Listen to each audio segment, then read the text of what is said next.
The story begins not in Albuquerque, but at a train station in Philadelphia. We see a man we know as Mike Ehrmantraut stepping off a train. He looks weary, carrying the weight of the world on his shoulders. He heads straight to a bathroom where he uses a paper towel to clean a visible bloodstain off the side of his jacket. This tells us right away that Mike didn't leave Philly on good terms. Mike meets with a woman named Stacey, who is his daughter-in-law. The tension in the air is thick. We learn that Mike's son Matty, who was also a police officer, was recently killed in the line of duty. Stacey is grieving and suspicious. She mentions that Matty was acting strange and frightened in the days leading up to his death. Mike remains stoic, playing the role of the grieving father, but his eyes suggest he knows more than he's letting on. The scene shifts to the present day in Albuquerque. Mike is working his usual job as a parking booth attendant when two detectives from Philadelphia, Sanders and Fensky, pull up. They aren't there for a vacation.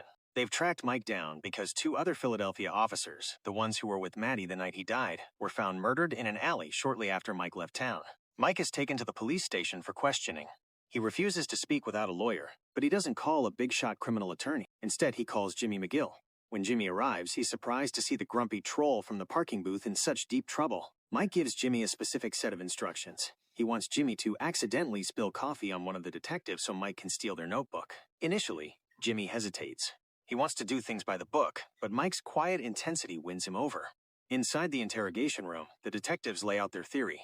They believe Mike killed the two officers in an act of revenge. Jimmy executes the plan perfectly, spilling his coffee and creating a distraction. In the chaos, Mike's hand moves like a professional, swiping the notebook and hiding it before anyone notices. Later, back at Mike's house, he meticulously goes through the notebook. He learns that Stacey was the one who called the Philadelphia police, expressing her doubts about Matty's death. This hurts Mike deeply. He realizes his own family is starting to look at him as a suspect. We then get a flashback to Mike's final night in Philadelphia.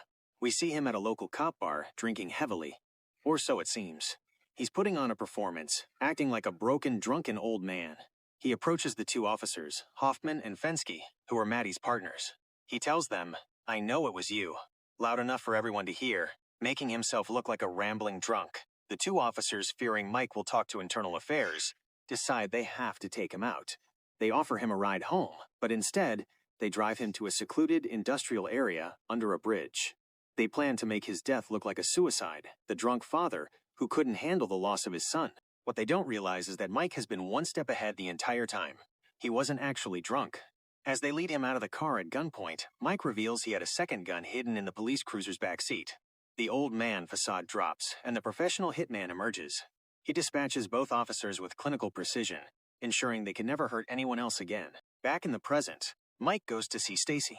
This is where the emotional core of the episode lies. He finally admits the truth about the Philadelphia Police Department. It was filthy with corruption. Everyone was taking bribes, including Mike. He explains that Matty was the only clean cop left, and the others killed him because they were afraid his honesty would get them all arrested. Mike confesses to Stacey that he was the one who convinced Matty to take the bribe money, hoping it would protect him and make him one of the guys. He broke his son's spirit just to keep him alive, but it wasn't enough. The other cops killed him anyway, because they could see the hesitation in his eyes. The script concludes with Mike sitting on Stacey's porch, looking out into the night. He has laid his secrets bare, but the weight of his son's death still hangs over him.